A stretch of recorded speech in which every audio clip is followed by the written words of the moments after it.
जय श्री राम। स्वागत है दोस्तों दी अश्विनी शर्मा चैनल पर। आज की बड़ी रोचक कहानी है जिसमें हम जानेंगे कि ताड़का या ताटका कैसे राक्षसी बनी और रामचंद्र जी ने कैसे उसका अंत किया। तो शुरू करते हैं आज की कथा। इस प्रकार वशिष्ठ जी के समझाने पर महाराज दशरथ ने अपने कलेजे के टुकड़े राम को देना स्वीकार किया और बड़े भारी मन से बोले, अच्छा तो गुरुवर विश्वामित्र जी, आप मेरे दोनों पुत्रों राम और लक्ष्मण को ले जाइए। आगे आगे मुनि विश्वामित्र जी और पीछे पीछे राम और लक्ष्मण की अद्भुत जोड़ी, जैसे आगे आगे ब्रह्मा जी और पीछे पीछे अश्विनी कुमार चले। विश्वामित्र जी सरयू के दक्षिण तट पर पहुंचकर बोले, राम, जल्दी से जल से अपना शरीर शुद्ध कर लो, फिर मैं तुम्हें बला और अतिबला विद्याएं दूंगा। इन विद्याओं के प्रभाव से ना तो तुम्हें कभी भूख लगेगी न थकान होगी। तुम्हारा कोई राक्षस कभी भी कुछ न बिगाड़ सकेगा। तुम्हारा निर्मल यश सारी दिशाओं में फैल जाएगा। राम बोले, जैसी आपकी आज्ञा गुरुवर। विद्या ग्रहण करने के उपरांत श्री रामचंद्र जी की शोभा शरद काल के सूर्य के समान हो गई। वह रात दोनों राजकुमारों ने तृणों की शैया पर ही सोकर बिताई। सुबह 4 बजे गुरु की आवाज़ पर दोनों भाई उठ खड़े हुए। प्रातःकालीन क्रियाओं को कर वह उस मनोहर स्थल पर पहुँचे जहाँ गंगा जी और सरयू जी का संगम है। वहाँ एक दिव्य आश्रम को देख राम ने पूछा, हे भगवान, यह आश्रम किसका है? विश्वामित्र जी बोले, यह आश्रम कंदर्प मुनि का है। वे शिवजी के अनन्य भक्त थे। यह आश्रम उन्हीं का है। जब कामदेव ने शिवजी के मन में विकार उत्पन्न करना चाहा, तब शिवजी ने तीसरा नेत्र खोलकर उसके अंग के टुकड़े टुकड़े कर दिए। तभी से वह बिना शरीर का हो गया। इसी से कामदेव का नाम अनंग भी पड़ गया। जिस देश में उसके अंग गिरे उस देश का नाम अंग देश बन गया। तभी से वह शिवजी का आश्रम उनके भक्तों द्वारा पूर्ण है। राम, लक्ष्मण और विश्वामित्र जी ने स्नान कर आश्रम में प्रवेश किया और वहाँ के मुनियों ने उनका सत्कार किया। अगले दिन सुबह विश्वामित्र जी दोनों भाइयों को साथ लेकर नौका से सरयू और गंगा जी के मधुर संगम को पार करके दक्षिण तट पर ताड़का वन में उतरे। वह वन बहुत ही भयानक था। जिज्ञासावश राम ने पूछा, यह वन किस राज्य का है गुरुवर? तब विश्वामित्र जी ने कहा, इंद्र जब वज्रासुर को मारकर भूखे प्यासे और अपवित्र हालत में जब यहाँ पहुँचे और स्नान आदि कर पवित्र हुए एवं श्रम मिटाया तो बड़े प्रसन्न हुए और बोले, ये देश जिन्होंने मेरे मल और अपवित्रता को दूर किया है वे मलद और करुष नाम से विख्यात होंगे तथा समृद्धि धन धान्य से परिपूर्ण होंगे। यह मेरा आशीर्वाद है। काफी दिनों तक ये धन धान्य से पूर्ण रहे। कुछ दिनों बाद यहाँ 1000 हाथियों के बल वाली स्वेच्छाचारिणी यक्षिणी पैदा हुई। उसका नाम ताड़का है।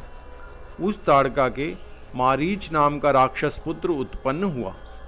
मारीच प्रजा को और ताड़का वन को उजाड़ते रहते हैं। अब इस ताड़का का नाश कर इस वन को मुक्त करो राम।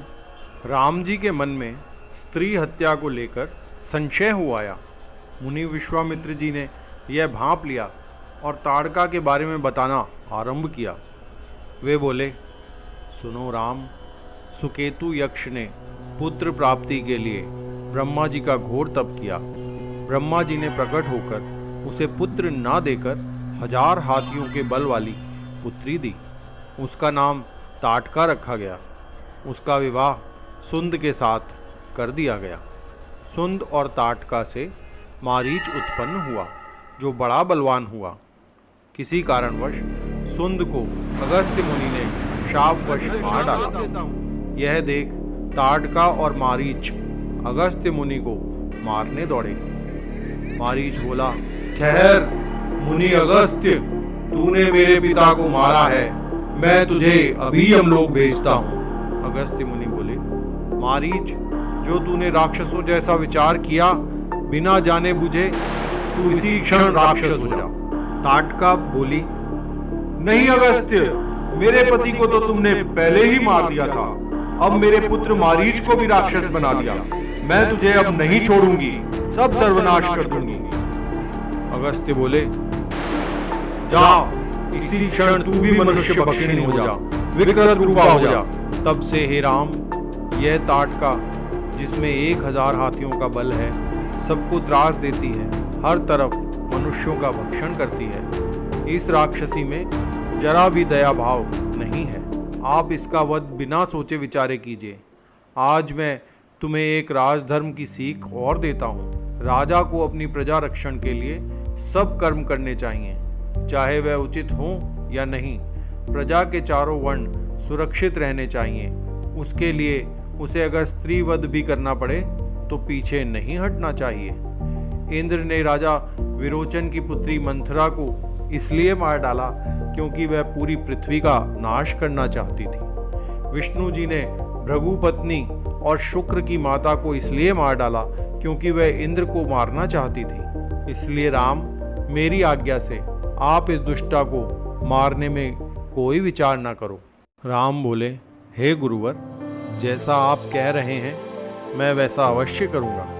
चलते समय मुझे महाराज दशरथ ने और गुरु वशिष्ठ जी ने आज्ञा दी थी कि मैं आपकी हर बात का निसंकोच पालन करूं। मैं इस देशवासियों, ब्राह्मण तथा गौरक्षा के लिए भी ताटका का वध करूंगा। उन्होंने अपना धनुष संभाला और प्रत्यंचा की टंकार की, तभी वहां कुपित ताटका पहुंच गई। वह इतनी भयंकर थी कि कोमल हृदय वाले तो उसको देख भी न पाए।